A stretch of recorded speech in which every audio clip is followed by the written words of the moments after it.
آزاد جموں کشمیر عوامی action committee کے ممبر ہیں سردار اویس۔ انہوں نے فوج کو پیغام دیتے ہوئے کہا ہے کہ فوج، F C, Rangers, Punjab police, Sindh police, K P police, Balochistan police, جتنی پولیس ہیں اور جتنی فورسز ہیں آپ کے پاس، آپ ایک ہی دفعہ کشمیر میں داخل کر لیں۔ یعنی کہ فوج کو یہ پیغام دیا ہے، بے شک فوج بھی آپ جو ہیں وہ داخل کر لیں۔ 28ویں آئینی ترمیم کے حوالے سے بھی انہوں نے یہاں پر بات کی ہے۔ کشمیری دوستو، 28ویں آئینی ترمیم کے خلاف اب کیا کرنے جا رہے ہیں، اور اگر یہ ساری فورسز کشمیر میں داخل ہوتی ہیں تو کشمیر میں ان کے خلاف جو ہے وہ کیا پلاننگ کی جا رہی ہے کہ کیسے ان کو کاؤنٹر کرنا ہے۔ یعنی کہ فوج بھی آ جاتی ہے، رینجرز بھی آ جاتی ہے، ایف سی 14,000 پہلے ہی آ چکی ہے، اسلام آباد پولیس بھی آ جاتی ہے، تو ان کو کنٹرول کرنے کے لیے کشمیریوں نے بڑا پلان بنا لیا ہے۔ وہ پلان آپ کے سامنے رکھتی ہیں، لیکن پہلے آپ سنیں کہ انہوں نے اداروں کو پیغام کیا دیا ہے، اور خطرناک دوستوں پیغام دیا ہے۔ 28ویں ترمیم پر بھی بات کی، یہ ذرا آپ سنیں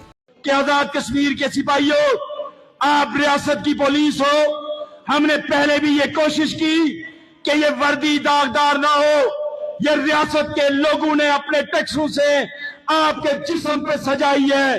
آپ ہمارے بھائی ہیں اور ہم امید رکھتے ہیں کہ آپ غیروں کی کہنے پہ، حکمران کماشتوں کے کہنے پہ، اپنی عوام پہ گولیوں کے وہ بچھاڑ کرنے کے لیے اب کی بار استعمال نہیں ہوگے۔ اور اگر آپ کی ہماری یہ خواہش ہے کہ آپ کی بار وہ جو اسلام آباد میں بیٹھ کے وہ جو منصوبے بناتے ہیں، ہماری غلامی کو طول دینا چاہتے ہیں، وہ جو 28ویں ترمیم کی آڑ میں ہماری شناخت ہم سے چھیننا چاہتے ہیں، ہم انہیں دعوت دیتے ہیں کہ تم اپنی ایف سی، پی سی، آرمی، ان سب کو ایک ہی لمحے میں بھیجو۔ ہم مقابلے کے لیے تیار ہیں۔ ہم نہتے ہیں، ہم مظلوم ہیں، لیکن ہم بے غیرت نہیں ہیں، ہم مسیحیت پسند نہیں ہیں، ہم ضمیر فروش نہیں ہیں، ہم وطن فروش نہیں ہیں، ہم تحریک فروش نہیں ہیں۔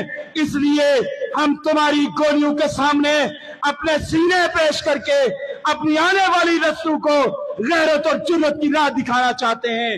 اس لیے ہم تمہیں دعوت دیتے ہیں۔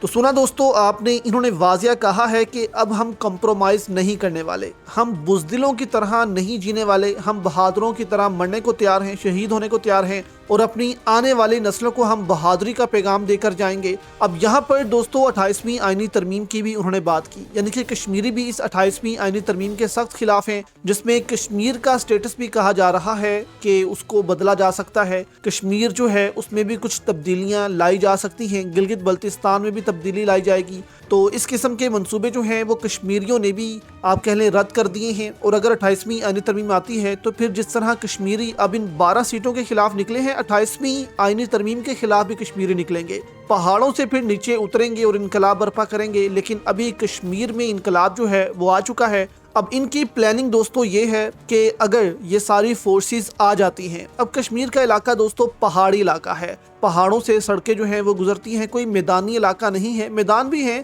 لیکن زیادہ تر اگر آپ نے کشمیر میں داخل ہونا ہے اور ایک جگہ سے دوسری جگہ جانا ہے تو آپ کو پہاڑوں سے ہی گزر کر جانا ہوتا ہے۔ تو پلاننگ یہ کی جا رہی ہے کہ اگر یہ فورسز آتی ہیں تو ان کو انہی راستوں پر جو ہے وہ بین کیا جائے گا، بلاک کیا جائے گا، اور جہاں فورسز ہوں گی وہیں پر ان کو کھڑا کر دیا جائے گا، مزید آگے آنے کی اجازت ان کو نہیں دی جائے گی۔